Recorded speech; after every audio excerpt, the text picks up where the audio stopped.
Army স্টেডিয়ামে নতুন করে সমাপনী অনুষ্ঠানে বক্তব্য রাখছেন এই মুহূর্তে প্রধানমন্ত্রী তারেক রহমান। আমরা সরাসরি সেখানে চলে যাব।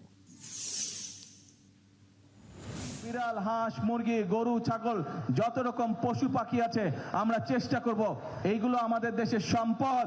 আমরা চেষ্টা করব এই যে প্রকৃতির আল্লাহ দেওয়া বিভিন্ন জীব জন্তু পশু পাখি এদের যত্ন নেওয়ার আমরা চেষ্টা করব।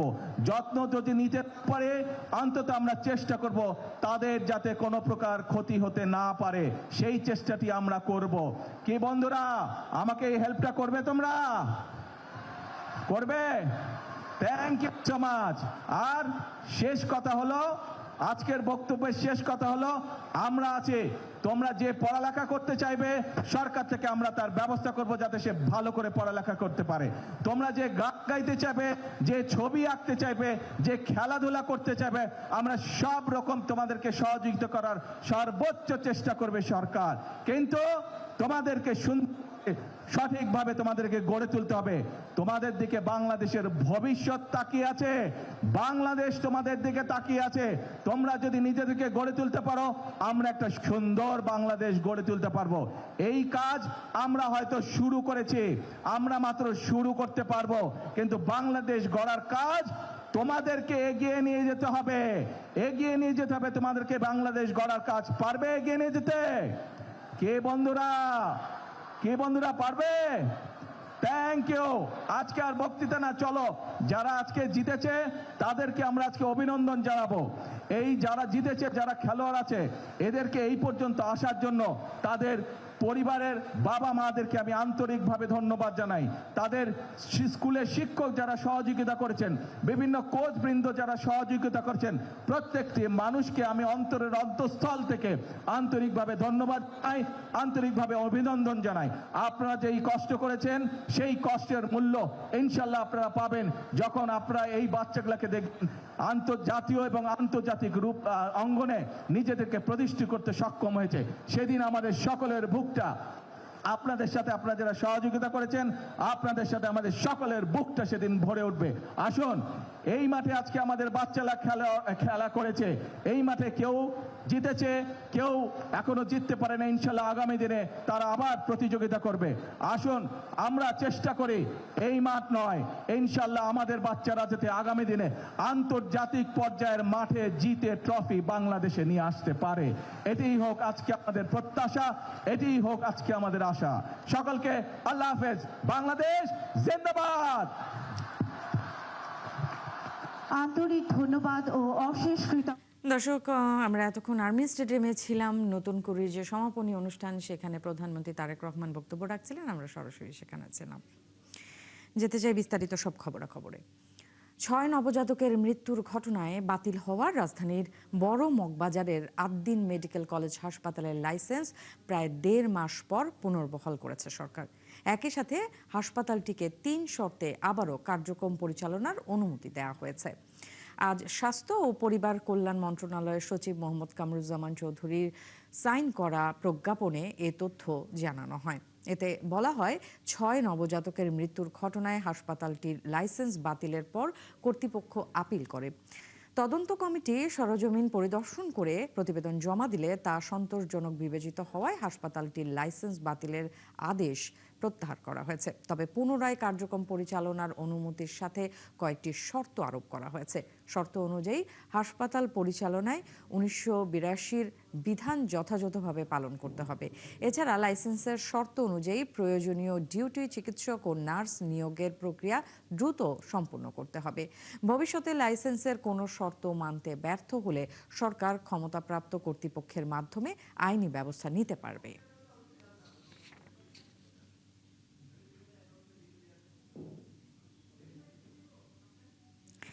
আগামী সপ্তাহের মধ্যে দুর্ঘটনায় কবলিত ভাসমান এলএনজি টার্মিনালের 50% মেরামত সম্পন্ন হবে, আর পরের সপ্তাহ থেকে পুরোপুরি সচল হবে।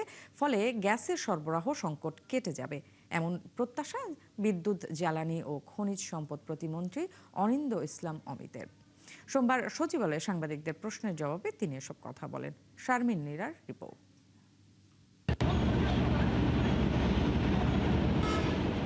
দেশে প্রতিদিন ৩৮০ কোটি ঘনফুট গ্যাসের চাহিদা থাকলেও সরবরাহ আছে ২৭০ কোটি ঘনফুটের, যার প্রায় অর্ধেক দেশীয় উৎপাদন আর বাকিটা আমদানি নির্ভর। এমন বাস্তবতায় চলতি মাসে ভাসমান এলএনজি টার্মিনাল ক্ষতিগ্রস্ত হওয়াতে কমেছে সরবরাহ, ফলে তীব্র হয়েছে গ্যাসের সংকট। সচিবালয়ে এরই ব্যাখ্যা দিলেন জ্বালানি প্রতিমন্ত্রী। বড় ধরনের দুর্ঘটনায় সম্মুখীন হয় গত সপ্তাহে, যার ফলশ্রুতিতে ওই এফএসআরইউ থেকে আমরা তরলীকৃত গ্যাস দেখা এলএনজিকে আমরা গ্যাসিফাই করতে পারছি না, গ্যাসে রূপান্তর করে আমরা ন্যাশনাল গ্রিডে সাপ্লাই করতে পারছি না। সেক্ষেত্রে আমদানিকৃত এলএনজি যে সাপ্লাইটা ছিল তার 50% এই মুহূর্তে কিন্তু কম্প্রোমাইজড হয়ে গেছে। তবে আগামী সপ্তাহে 50% মেরামত শেষ হলে আংশিক আর তার পরের সপ্তাহে পুরো সচল হলে সরবরাহ সংকট কেটে যাবে প্রত্যাশা প্রতিমন্ত্রীর। তাৎক্ষণিক আমরা সমাধান দিতে পারছি না, এটা আমাদের সীমাবদ্ধতা। আমরা এই জন্য বারংবার এটার জন্য দুঃখ প্রকাশ করছি, কিন্তু আমরা একেবারে 24/7 আমাদের টিম তাদের সাথে একান্তভাবে কাজ করছে। আমরা যেটা বললাম যে আমরা আশা করছি আগামী সপ্তাহ থেকে পরিস্থিতি উন্নয়ন হবে ইনশাআল্লাহ। স্থানীয় উৎপাদন আমদানি করেও গ্যাসের চাহিদা মেটানো যাচ্ছে না, যে কারণে কারখানায়ও জ্বালানি সংকট হচ্ছে।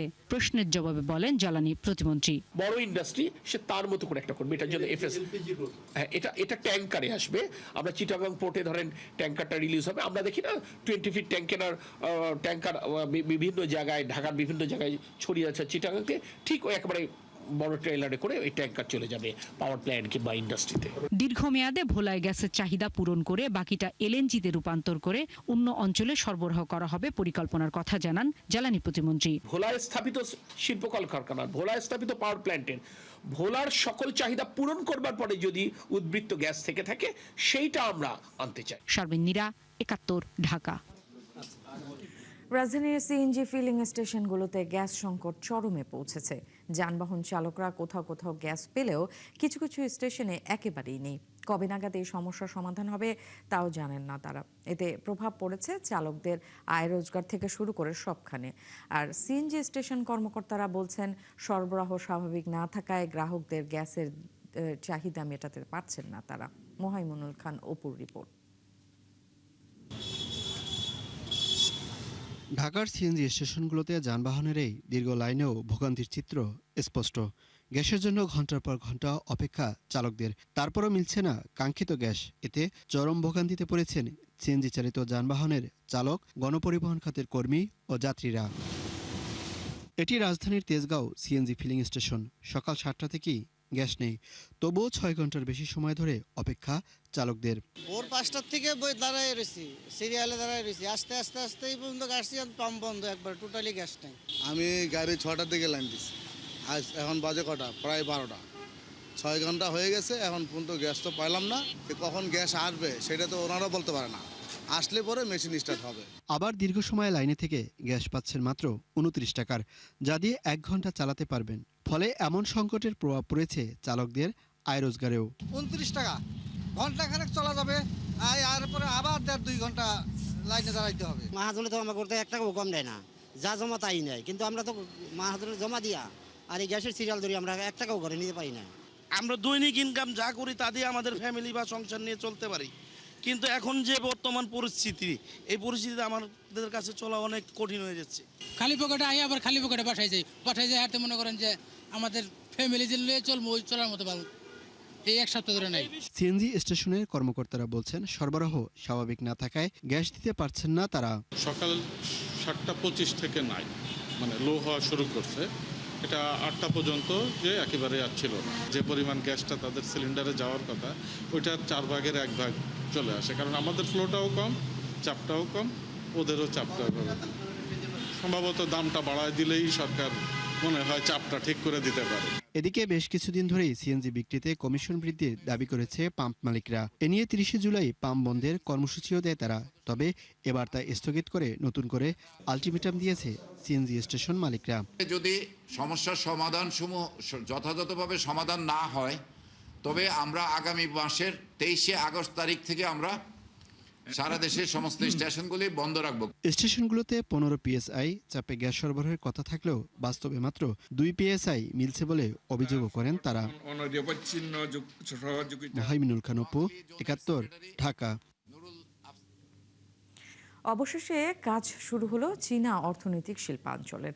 চট্টগ্রামের আনোয়ারায় যার আনুষ্ঠানিক উদ্বোধন করেন সরকারের একাধিক মন্ত্রী, বেজা চেয়ারম্যান সহ ঊর্ধ্বতন ব্যক্তিরা। এ সময় অর্থমন্ত্রী জানান, শুধু চীন নয়, সব বাণিজ্যিক অংশীদার দেশকে সমান সুযোগ দিতে চায় সরকার। এর আগে বিডা চেয়ারম্যান আশিক চৌধুরী জানান, আগামী ১.৫ বছরের মধ্যে কারখানা চালুর চ্যালেঞ্জ দিয়েছেন প্রধানমন্ত্রী। চট্টগ্রাম থেকে আরও জানাচ্ছেন রাকিব হোসেন, ক্যামেরায় ছিলেন মিরাজ সুমন। কাজ শুরু উপলক্ষে আগে থেকেই প্রস্তুত আনোয়ারার এই চীনা অর্থনৈতিক অঞ্চল। দুপুর ১২টার দিকে যেখানে আসেন অর্থমন্ত্রী আমির খসরু মাহমুদ চৌধুরী, সঙ্গে ছিলেন স্বরাষ্ট্রমন্ত্রী, চীনা রাষ্ট্রদূত সহ আরও অনেকে। ১ দশক পর নতুন আনুষ্ঠানিকতায় আবারও শুরু হলো প্রকল্পটির উন্নয়ন কাজ। আলোচনার শুরুতে প্রকল্প বাস্তবায়ন ও বিনিয়োগ নিয়ে নানা প্রতিশ্রুতি দেন চীনা রাষ্ট্রদূত এবং প্রতিনিধিরা, জানিয়ে আশ্বস্ত করেন অর্থমন্ত্রীও। বলেন, বিনিয়োগ আনতে এই সরকার প্রতিজ্ঞ। আর বিডা চেয়ারম্যান জানান, আগামী ১৮ মাসের মধ্যে এখানে কারখানা চালুর চ্যালেঞ্জ দিয়েছেন প্রধানমন্ত্রী। জোনটা চালু করতে আসলে কতদিন সময় লাগবে? ওনারা প্রথমে বলেছিলেন ৩ থেকে ৫ বছর সময় লাগবে। আমাদের মাননীয় প্রধানমন্ত্রী আমাদেরকে চ্যালেঞ্জ করেছিলেন যে ১৮ মাসের মধ্যে উনি প্রথম ফ্যাক্টরি এখানে দেখতে চান। এবং ওনাদের যে চেয়ারম্যান ছিলেন উনিও প্রমিস করেছেন তারপরে যে প্রথম ১৮ মাসের মধ্যে উনি প্রথম ফ্যাক্টরিটা প্রোডাকশনে আমরা এই এলাকায় দেখতে পাবো। এখানে ১ লক্ষের অধিক লোক চাকরি করবে। এখানে $৫০০ মিলিয়ন ইনভেস্টমেন্টের কথা বলা হয়েছে, কিন্তু আমি যদি অবকাঠামোগত সবকিছু নেই, এখানে টোটাল $1 বিলিয়ন উপরে ইনভেস্টমেন্ট হবে। চীনা অর্থনৈতিক শিল্পাঞ্চলের রাস্তাঘাট, গ্যাস বিদ্যুৎ, বর্জ্য ব্যবস্থাপনা সহ সার্বিক উন্নয়নে ৪,৫০০ কোটি টাকার প্রকল্প অনুমোদন দেয় বর্তমান সরকার, যা যৌথভাবে বাস্তবায়ন করবে বেজা, বিসি, ইআইজেড ও সিআরবিসি। অর্থমন্ত্রী বলেন, শুধু চীন নয়, বিনিয়োগ করতে আগ্রহী সব বাণিজ্যিক অংশীদারকে একই সুবিধা দিবে সরকার। মূল উদ্দেশ্য হলো অর্থনীতিকে বিনিয়োগ নির্ভর একটা অর্থনীতি করা। কেন বিনিয়োগ নির্ভর?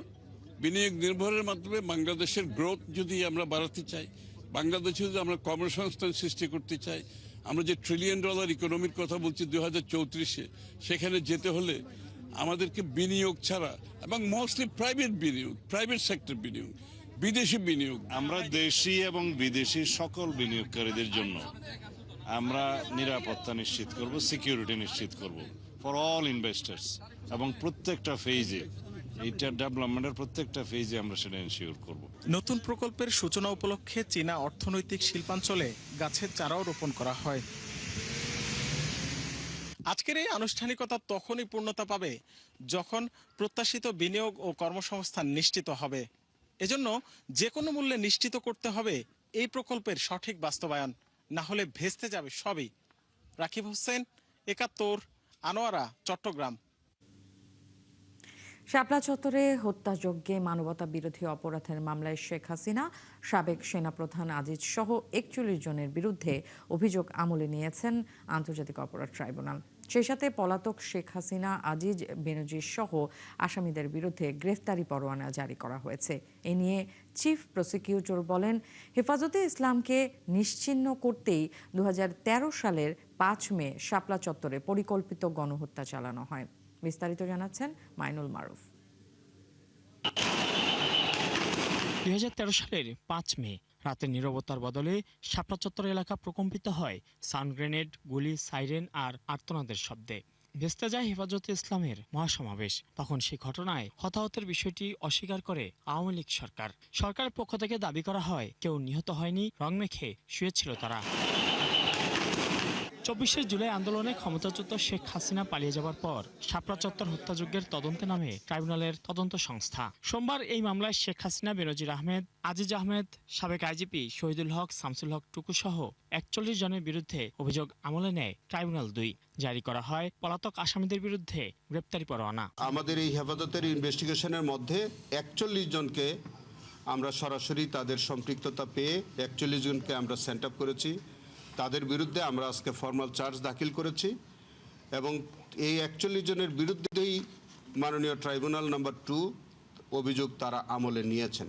চিফ প্রসিকিউটর বলেন এটি ছিল আন্দোলনকারীদের নিশ্চিহ্ন করে দেওয়ার প্রচেষ্টা। মেটিকুলাস ডিজাইনে পরিকল্পনা করে শাপলা চত্বরে আক্রমণ ও হত্যাকাণ্ড চালানো হয়। এর সাথে আওয়ামী লীগ দলীয়ভাবেও সম্পৃক্ত ছিল। ওনারা ঢাকা শহরের 3টি গেটে তারা প্রটেস্ট করবার জন্য এসেছিল, কিন্তু সেখানে দুপুরবেলা আওয়ামী লীগ কার্যালয়ের সামনে কয়েকজন হেফাজতের কর্মীকে তারা হত্যা করলো।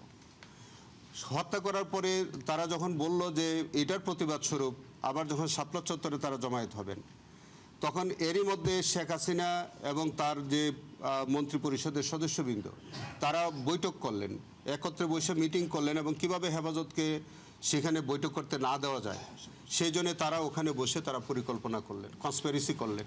এদিন শুনানিতে শাপলা চত্বর হত্যাকাণ্ডের মামলাটি দ্রুত নিষ্পত্তির আবেদন জানায় প্রসিকিউশন। মাইনুল মারুফ, ৭১, ঢাকা।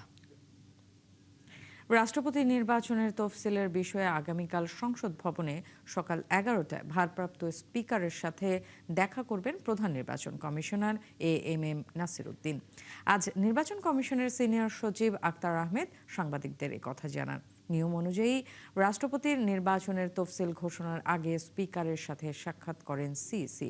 সেই মোতাবেক ভারপ্রাপ্ত স্পিকার কায়সার কামালের সাথে এই বৈঠক করবেন সিইসি AM নাসির উদ্দিন। রাষ্ট্রপতির পদ শূন্য হওয়ার 90 দিনের মধ্যে নতুন রাষ্ট্রপতি নির্বাচনের সাংবিধানিক বাধ্যবাধকতা রয়েছে। এর আগে গত শুক্রবার গুরুতর অসুস্থতার কারণ দেখিয়ে পদত্যাগ করেন 22তম রাষ্ট্রপতি মোহাম্মদ শাহাবুদ্দিন।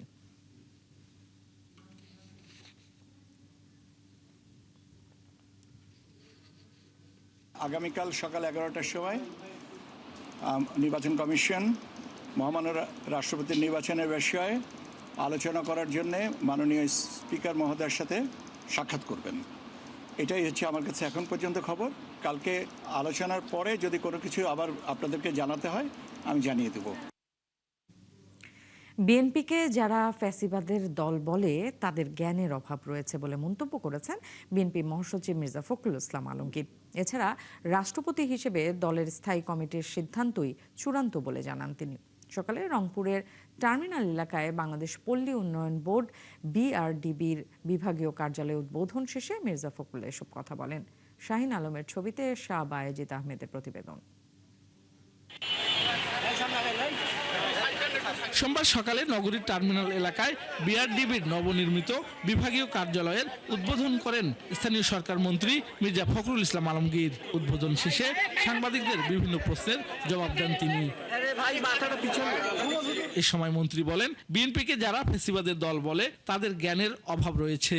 জামাতে ইসলামীর আমিরকে দলের গঠনতন্ত্র পরে দেখার আহ্বান জানিয়ে তিনি প্রশ্ন তোলেন, জামাত আদৌ গণতান্ত্রিক দল কিনা। বিএনপিকে যারা ফ্যাসিবাদ বলেন তাদের হয় জ্ঞানের অভাব আছে অথবা তাদের মাইন্ডসেটটা এভাবে তৈরি হয়েছে। বিএনপি তো একটা গণতান্ত্রিক রাজনৈতিক দল, আর জামাতে ইসলামের আমির সাহেব বলেছেন উনি ওনার গণতন্ত্রটা ভালো করে পড়বেন, তাহলে কি ব্যবস্থা হবে সে দেখা যাবে। ওনারা গণতান্ত্রিক দল কিনা এটা ওনারাই নিজেরা বিবেচনা করবেন। পরে জেলা শিল্পকলা একাডেমির মিলনায়তনে BRDBর সুবিধাভোগীদের মাঝে গাছের চারা, ক্ষুদ্র ও উদ্যোগী ঋণের চেক এবং কিশোরীদের প্রণোদনার চেক বিতরণ অনুষ্ঠানে যোগ দেন বিএনপির মহাসচিব। এ সময় তিনি বলেন, চলতি বছরের মধ্যেই 41 লাখ পরিবারকে ফ্যামিলি কার্ড দেওয়ার লক্ষ্য রয়েছে সরকারের। রাজশাহী ও রংপুর বিভাগকে কৃষিভিত্তিক অর্থনীতির কেন্দ্র হিসেবে গড়ে তোলার পরিকল্পনার কথাও জানান তিনি।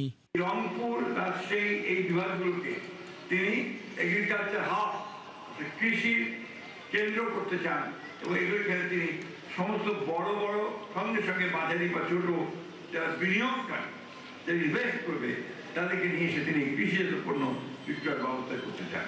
এ সময় নতুন রাষ্ট্রপতি নির্বাচন, স্থানীয় সরকার নির্বাচন ও প্রার্থীদের যোগ্যতা নির্ধারণের বিষয়ে মির্জা ফখরুল ইসলাম বলেন, নির্বাচন কমিশন ও দলের স্থায়ী কমিটির সিদ্ধান্ত চূড়ান্ত। শাহ বায়েজিদ আহমেদ, ৭১, রংপুর। জলবায়ু পরিবর্তনের বিরুদ্ধে লড়াই শুধু সরকারের একার পক্ষে সম্ভব নয়, দরকার প্রতিটি মানুষের অংশগ্রহণ। বরিশালে বৃক্ষরোপণ কর্মসূচিতে যোগ দিয়ে তথ্যমন্ত্রী জহিরুদ্দিন স্বপন জানালেন, কর্মসূচি সার্থক করাই যথেষ্ট নয়, চারাগুলোকে পরিচর্যা করে বৃক্ষে রূপান্তর করতে হবে। পরিবেশের ভারসাম্য রক্ষায় সবুজের বিস্তার গুরুত্বপূর্ণ বলে মন্তব্য করেন তথ্যমন্ত্রী। বরিশাল থেকে আরও জানাচ্ছেন শফিকুল হক, ছবি তুলেছেন রিফাত আহমেদ।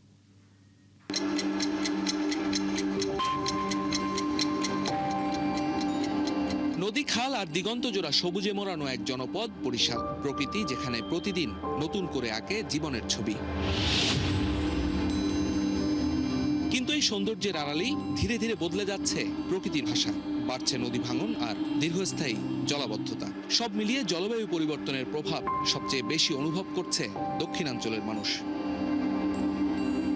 এমন বাস্তবতায় জলবায়ু পরিবর্তনের ধাক্কা সামাল দিতে পরিবেশ সংরক্ষণকে উন্নয়নের অন্যতম অঙ্গ হিসেবে গুরুত্ব দিচ্ছে বর্তমান সরকার, যার ধারাবাহিকতায় দেশজুড়ে চলছে 25 কোটি বৃক্ষরোপণের এক বৃহৎ কর্মসূচি। সবুজে ঘেরা বাংলাদেশ গড়ার এই উদ্যোগের অংশ হিসেবে সোমবার বরিশালে দ্বিতীয়বারের মতো বৃক্ষরোপণ কর্মসূচিতে অংশ নেন তথ্যমন্ত্রী। নগরীর স্বনির্ভর খালের দুপাশে 800 চারা গাছ রোপণের এই কর্মসূচির উদ্বোধন করেন তিনি। এ সময় মন্ত্রী জানান, বৃক্ষরোপণ কর্মসূচি সফল করাই যথেষ্ট নয়, বরং পরিচর্যা করে প্রতিটি চারা গাছকে বৃক্ষে রূপান্তর করতে হবে। এজন্য সবার অংশগ্রহণ চান তিনি। আগামী 5 বছরে ন্যূনতম 25 কোটি বৃক্ষরোপণের কর্মসূচি গ্রহণ করেছি। এই বৃক্ষরোপণ কর্মসূচিকে সার্থক করা যথেষ্ট নয়, কারণ বৃক্ষ রোপণ করার পরে, চারা রোপণ করার পরে ওটাকে বৃক্ষে রূপান্তরিত করার যে পর্ব, সেই পর্বতে যে এলাকায় চারা রোপণ করা হবে সেই এলাকার স্থানীয় জনগণের একটা সম্পৃক্ততা দরকার। জলবায়ু পরিবর্তনের প্রভাব সামাল দিতে বৃক্ষরোপণের বিকল্প নেই বলেও মন্তব্য করেন তথ্যমন্ত্রী। যে জলবায়ু সমস্যা আজকে পৃথিবীর একটা অন্যতম সমস্যা, এবং আমাদের এই গ্রহ যদি বিপদগ্রস্ত হয় তাহলে আমাদের পালিয়ে যাওয়ার জন্য আরেকটা গ্রহ নাই। ফলে এই গ্রহকেও আমাদের সকলকে ধরে রাখতে হবে। সমুদ্রপৃষ্ঠ থেকে মাত্র 1 মিটারের কিছু বেশি উঁচুতে অবস্থান হয় ভবিষ্যতে জলবায়ু পরিবর্তনের ঝুঁকির অন্যতম কেন্দ্র হিসেবে বিবেচিত হচ্ছে বরিশাল তথা গোটা দক্ষিণাঞ্চল। প্রকৃতিকে রক্ষায় এখন সবচেয়ে বড় আশ্রয় আরও বেশি সবুজ। তাই 25 কোটি বৃক্ষরোপণ কর্মসূচি শুধু সরকারি উদ্যোগই নয়, এটি পরিবেশ রক্ষায় জাতীয় অঙ্গীকার, যেখানে প্রত্যেকটি নাগরিকই হতে পারেন একজন সবুজের যোদ্ধা। শফিকুল হক, 71, বরিশাল। জাতীয় সংসদের সাউন্ড সিস্টেম প্রতিস্থাপন বিষয়ে উচ্চ পর্যায়ের সভা অনুষ্ঠিত হয়েছে। সকালে জাতীয় সংসদ ভবনের মন্ত্রী পরিষদ সভাকক্ষে অনুষ্ঠিত সভায় উপস্থিত ছিলেন প্রধানমন্ত্রী ও সংসদ নেতা তারেক রহমান। এতে সভাপতিত্ব করেন জাতীয় সংসদের ভারপ্রাপ্ত স্পিকার ব্যারিস্টার কায়সার কামাল। সভায় জাতীয় সংসদের বিদ্যমান সাউন্ড সিস্টেম প্রতিস্থাপনের জন্য বিশ্বের আধুনিক প্রযুক্তি নির্ভর বিভিন্ন সাউন্ড সিস্টেম সম্পর্কে বিস্তারিত তথ্য তুলে ধরা হয়। এ সময় গণপূর্ত অধিদপ্তর সম্ভাব্য প্রযুক্তিগত বিকল্প, কারিগরি সক্ষমতা ও বাস্তবায়ন পরিকল্পনা তুলে ধরে।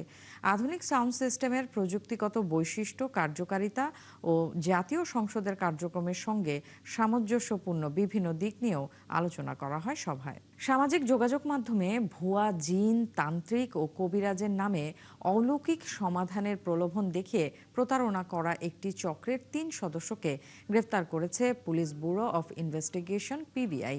সকালে কল্যাণপুরে পিবিআই কার্যালয়ে সংবাদ সম্মেলনে সংস্থাটি বলছে, এসব প্রতারণার শিকার হয়ে গত কয়েক মাসে প্রায় 200 জন জাতীয় বার্ন ও প্লাস্টিক সার্জারি ইনস্টিটিউটে চিকিৎসা নিয়েছেন। মুহিন মিজানের রিপোর্ট। আর্থিকভাবে অসচ্ছল ব্যক্তি বা পরিবারের নানান সমস্যা বা ব্যবসায় উন্নতির মতো সমস্যা সমাধানের আশ্বাস দিয়ে একটি প্রতারক চক্র একাধিক ভুয়া পেজ পরিচালনা করত ফেসবুকে। অলৌকিক শক্তির দাবি করে সাধারণ মানুষের কাছ থেকে মোটা অঙ্কের টাকা হাতিয়ে নিত প্রতারক চক্রটি। চক্রের 3 সদস্য গ্রেপ্তারের পর সংবাদ সম্মেলনে পিবিআই জানায়, গ্রেফতারকৃতরা মূলত বেদে সম্প্রদায়ের সদস্য। ইউটিউব দেখে রাসায়নিক বিক্রিয়ায় আগুন তৈরির কৌশল শিখে সেটিকে জিন বা অলৌকিক শক্তির প্রমাণ হিসেবে উপস্থাপন করত তারা। পরে ভুক্তভোগীদের বিভিন্ন রাসায়নিক ব্যবহার করতে প্ররোচিত করা হতো। এতে আগুন ধরে যেত ভুক্তভোগীর শরীরের বিভিন্ন অংশে। জিনের মাধ্যমে সমস্যার সমাধানের কথা বলে ভুক্তভোগীকে পটাশিয়াম পারম্যাঙ্গানেট ও রসালো মিষ্টি কিনতে বলেন এবং ইমো ভিডিও কলে তার নির্দেশনা অনুযায়ী তা ব্যবহার করতে বলেন। নির্দেশনা অনুসরণ করলে ভুক্তভোগী তার বাম হাতে পটাশিয়াম পারম্যাঙ্গানেট নেন এবং মিষ্টি ধরে রাখার ফলে তার হাতের তালুতে গুরুতর ক্ষত সৃষ্টি হয়। পরে ক্ষত সারিয়ে দেওয়ার আশ্বাসে বিভিন্ন সময় বিকাশ এবং নগদের মাধ্যমে তিনি আরও 16,000 টাকা তাদের কাছ থেকে নেন। পিবিআই বলছে ভারত থেকে ভুয়া তান্ত্রিক পরিচয় এই চক্রের সদস্যরা দীর্ঘদিন ধরে বহু মানুষের সঙ্গে প্রতারণা করে আসছিল। সামাজিক যোগাযোগ মাধ্যমে এখনো এ ধরনের ভুয়া কবিরাজ ও জিনের একাধিক প্রতারক চক্র সক্রিয় রয়েছে। তাদের শনাক্ত ও গ্রেফতারে কাজ করছে পিবিআই। জাতীয় বার্ন ও প্লাস্টিক সার্জারি ইনস্টিটিউটের থেকে আমরা খবর নিয়েছি যে এরকম দেখা গেছে যে লাস্ট কয়েক মাসে 200-র মতো ভুক্তভোগী গুরুতর আহত অবস্থায় এই একই ধরনের প্রতারণার বিষয়ে চিকিৎসা নিয়েছেন। পিবিআই সাধারণ মানুষকে ভুয়া কবিরাজ, তান্ত্রিক কিংবা জিনের নামে পরিচালিত কোনো পেজ বা অলৌকিক প্রতিকারের প্রলোভনে বিশ্বাস না করার আহ্বান জানান। একই সঙ্গে এমন প্রতারণার তথ্য পেলে আইন শৃঙ্খলা বাহিনীকে জানানোর অনুরোধ করেছে সংস্থাটি।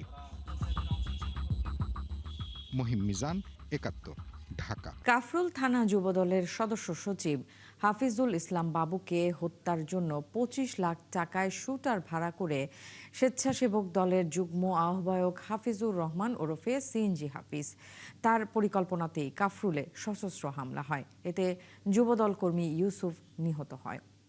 সকালে ডিএমপির মিডিয়া সেন্টারে সংবাদ সম্মেলনে এসব তথ্য জানান ডিবি প্রধান শফিকুল ইসলাম। এ ঘটনায় সন্দেহভাজন 7 জনকে গ্রেফতার করেছে পুলিশ। মহিম মিজানের আরেকটি রিপোর্ট। 24 জুলাই রাতে কাফরুল থানাধীন ওপেক্স গার্মেন্টসের দক্ষিণ পাশে লিংক রোডের মাথায় যুবদল কর্মী মোহাম্মদ ইউসুফ, সবজি বিক্রেতা নালাম সর্দার ও মোহাম্মদ মনির হোসেন গুলিবিদ্ধ হন। স্থানীয় লোকজন তাদের উদ্ধার করে হাসপাতালে নিয়ে যায়। সেখানে কর্তব্যরত চিকিৎসক ইউসুফকে মৃত ঘোষণা করে। আহত নালাম সর্দার ও মনির হোসেন বর্তমানে হাসপাতালে চিকিৎসাধীন রয়েছেন। দুপুরে ডিএমপি মিডিয়া সেন্টারে এক সংবাদ সম্মেলনে ডিবি প্রধান বলেন, এলাকার ময়লার টেন্ডার, ফুটপাত দখল এবং আধিপত্য বিস্তারকে কেন্দ্র করে বাবুকে হত্যার পরিকল্পনা করে কাফরুল থানা স্বেচ্ছাসেবক দলের যুগ্ম আহ্বায়ক সিএনজি হাফিজ। তবে অস্ত্রধারীদের এলোপাতারি গুলিতে যুবদল কর্মী ইউসুফ নিহত হন। এই ঘটনার মূল পরিকল্পনাকারী হাফিজুর রহমান হাফিজ ওরফে সিএনজি হাফিজ। হাফিজ কাফরুল থানা স্বেচ্ছাসেবক দলের যুগ্ম আহ্বায়ক, সাথে হাফিজুল ইসলাম বাবু কাফরুল থানা যুবদলের সদস্য সচিব। এর ময়লার টেন্ডার ও ফুটপাতের দখল নিয়ে 4 নম্বর ওয়ার্ড আওয়ামী লীগের সদস্য সচিব আরফিজ ইসলাম বাবু ওরফে ডিশ বাবুর ডিশ এবং অ্যান্টেনা ব্যবসার দখল নিয়ে দীর্ঘদিন যাবৎ বিরোধ চলে আসতেছিল। বিরোধের এক পর্যায়ে সিএনজি হাফিজ যুবদলের সদস্য সচিব হাফিজুল ইসলাম বাবুকে হত্যার উদ্দেশ্যে তার নিজ জেলা মাগুরার আশেপাশে হইতে অনুমান 25 লক্ষ টাকায় পেশাদার খুনি ভাড়াটিয়া বাহিনী ভাড়া করে। ডিবি প্রধান বলেন, হত্যার সাথে সরাসরি জড়িত 4 শুটার সহ 7 জনকে গ্রেপ্তার করে তারা। ঘটনার পর থেকে পলাতক সিএনজি হাফিজ হত্যা মিশনে 11 জন অংশ নেয়। জিজ্ঞাসাবাদে গ্রেপ্তারকৃতরা জানান, সিএনজি হাফিজ যুবদল নেতা বাবুকে হত্যার জন্য তাদের ভাড়া করে 25 লাখ টাকার চুক্তিতে 50,000 টাকা অগ্রিম দেওয়া হয়। আমি মনে করি যে সন্ত্রাসীদের কোনো দল নাই। রাজনীতি দেশে অনেকেই করতেছে, অনেক নেতা আছে। রাজনীতি একটা সমাজের একটা অবিচ্ছেদ্য অংশ। এখানে পলিটিক্যাল পার্টি থাকবে, যারা পলিটিক্স করবে, রিয়েল পলিটিক্স, তাদের ব্যাপারে তো আমাদের কোনো বক্তব্য নেই। কিন্তু কোনো পরিচয় কোনো সন্ত্রাসী আসলে আমরা সন্ত্রাসীকে সন্ত্রাসী হিসেবে চিহ্নিত করব, কোনো রাজনৈতিক পরিচয় আমরা কোনো সময় বিবেচনা করব না। ঘটনার দিন চঞ্চল নামে এক শুটারকে অস্ত্রসহ আটক করা হয়। মূল অভিযুক্ত সিএনজি হাফিজকে গ্রেফতারে অভিযান অব্যাহত রয়েছে বলে জানান ডিবি প্রধান। মহিম মিজান, ৭১, ঢাকা। জয়পুরহাটের পাঁচবিবি উপজেলার চেচড়া সীমান্ত দিয়ে আবারও ভারত থেকে একজনকে পুশিনের চেষ্টা করেছে বিএসএফ। গ্রামবাসী ও বিজিবি জানায়, সোমবার দুপুরে চেচড়া সীমান্ত দিয়ে একজনকে বাংলাদেশে প্রবেশ করানোর চেষ্টা করে বিএসএফ। বিষয়টি টের পেয়ে গ্রামবাসীরা তাকে আটক করে এবং বিজিবিকে খবর দেয়। পরে বিজিবি সদস্যরা ঘটনাস্থলে পৌঁছে ওই ব্যক্তিকে নিয়ে শূন্য রেখায় অবস্থান নেন। বর্তমানে বিজিবি ও বিএসএফ এর সদস্য সহ ওই ব্যক্তি সীমান্তের শূন্য রেখায় অবস্থান করছে। চলমান আইনে উৎস কর কর্তন, তদারকি ও যাচাই বাছাইয়ের সার্বিক ক্ষমতা এনবিআরের হাতে থাকলেও আগে তার প্রয়োগ হয়নি কঠোরভাবে। কিন্তু এবার পাহাড় সমান রাজস্ব চ্যালেঞ্জ মোকাবেলায় সেদিকে হাঁটতে চায় সংস্থাটি। কিন্তু এতে ঘোর আপত্তি ব্যবসায়ীদের। এই কার্যক্রমের মাধ্যমে হয়রানি বাড়ার অভিযোগ এনে সম্প্রতি এনবিআরকে চিঠি দেয় 8 সংগঠন। দাবি জানানো হয় সেই নির্দেশনা বাতিলের, যদিও এ ব্যাপারে আশ্বস্ত করেছে রাজস্ব বোর্ড। আরও জানাচ্ছেন মইনুল হাসান। বিদ্যমান আয়কর আইনে উৎসে কর কেটে নেয়ার পরও তা যাচাই বাছাই ও তদারকি করতে পারেন কর কর্মকর্তারা। সেজন্য যে কোনো ব্যবসায়িক প্রতিষ্ঠানে বিনা বাধায় প্রবেশ, পরিদর্শন কিংবা নানা নথিপত্র পরীক্ষা ও তলব করার ক্ষমতাও আছে কর কর্মকর্তাদের। এমনকি আছে নথিপত্র, ইলেকট্রনিক ডিভাইস জব্দ কিংবা হেফাজতে নেয়ার ক্ষমতাও। যাতে অসহযোগিতা করলে বিধান আছে সর্বোচ্চ 50 লাখ টাকা পর্যন্ত জরিমানার। দীর্ঘদিন ধরে রাজস্ব লক্ষ্যমাত্রা থেকে দূরে থাকা এনবিআরের কাঁধে এবারের চাপ আরও বড়। তাই যে কোনো মূল্যে আয় বাড়াতে পুরনো আইনের কঠোর প্রয়োগ করতে চায় সংস্থাটি। সে ধারাবাহিকতায় নির্দেশ দেয়া হয়েছে সারা দেশের কর অঞ্চলগুলোতে। তবে এই উদ্যোগ পছন্দ হয়নি ব্যবসায়ীদের। এজন্য তা বন্ধের দাবি জানিয়ে এনবিআরকে চিঠি দেয় বিজিএমইএ, ডিসিসিআই সহ দেশের শীর্ষ 8 ব্যবসায়িক সংগঠন। এই আইনটা আগেও ছিল, কিন্তু আপনি একটা আইনটা যখন হঠাৎ করে দীর্ঘদিন পরে হঠাৎ করে আপনি নতুন করে আবার মনে করাই দিলেন, তখন লোকজনের ভিতরে একটা ভয় কাজ করতেই পারে। হঠাৎ করে একজন অফিসার যে হাজির হইলেন, ওখানে যে দেখালো ওই প্রতিষ্ঠানের সিএফও নাই বা অ্যাকাউন্টস হেড নাই, তাহলে এই জিনিসটা ওনাকে সরবরাহ করবে, অথবা যিনি এই বিষয়টা দেখেন তিনি সরবরাহ করতে ব্যর্থ হলেন, তখন একটা ভুল বোঝাবুঝি হবে যে প্রতিষ্ঠান ইচ্ছাকৃতভাবে এই তথ্য বা উপতথ্যগুলো দেয় নাই। এটা হলো আমাদের উদ্যোগের বিষয়। তো চিঠি দিয়ে জানিয়ে গেলে তো আর অসুবিধা নাই, রাতারাতি কেউ তো আর এইসব ডকুমেন্টগুলা হইলো আপনার ফ্যাব্রিকেটেড করার কোনো সুযোগ নাই। এনবিআরকে পাঠানো ওই চিঠিতে বলা হয়, এমন নির্দেশনার পর ভীতি ও আতঙ্ক তৈরি হয়েছে ব্যবসায়ীদের মধ্যে। বলা হয়, কোম্পানি ও বিনিয়োগ আইন অনুযায়ী কর্পোরেট রেকর্ডের গোপনীয়তা, ব্যবসা পরিচালনায় স্বাধীনতা ও বিনিয়োগ সুরক্ষা নাগরিকদের সাংবিধানিক অধিকার। এমন বাস্তবতায় নির্দেশনা প্রত্যাহারের দাবি জানান ব্যবসায়ী নেতারা। আমরা বাস্তবতার নিরিখে বলেছি যে এই যে ওনারা আসবেন সেটা যেন চিঠি দিয়ে জানিয়ে আসেন, কারণ এনবিআরের সকল কর্মকর্তার মন মানসিকতা একরকম না, এলে প্রথম কথা। দ্বিতীয় কথা হচ্ছে, চিঠি দিয়ে জানিয়ে আসলে বছরে একটা প্রতিষ্ঠানে কয়বার গেলেন সেই রেকর্ডটা থাকবে। এমনিতেই ধরেন আমাদের যারা কর কর্মকর্তা আছেন তাদের নিয়ে ব্যবসায়ীদের ভিতরে একটা ভীতি কাজ করে। সো সেই রকম একটা ভীতির জায়গায় আপনি হঠাৎ করে আবার নতুন করে এরকম যখন একটা সার্কুলার জারি করেন, তো এই ভীতিটাকে আরও বাড়িয়ে দেয়। যদিও এ বিষয়ে এনবিআর সূত্র জানায়, হয়রানি নয় বরং ভোগান্তি কমাতেই নেওয়া হয়েছে এমন উদ্যোগ। মইনুল হাসান, ৭১।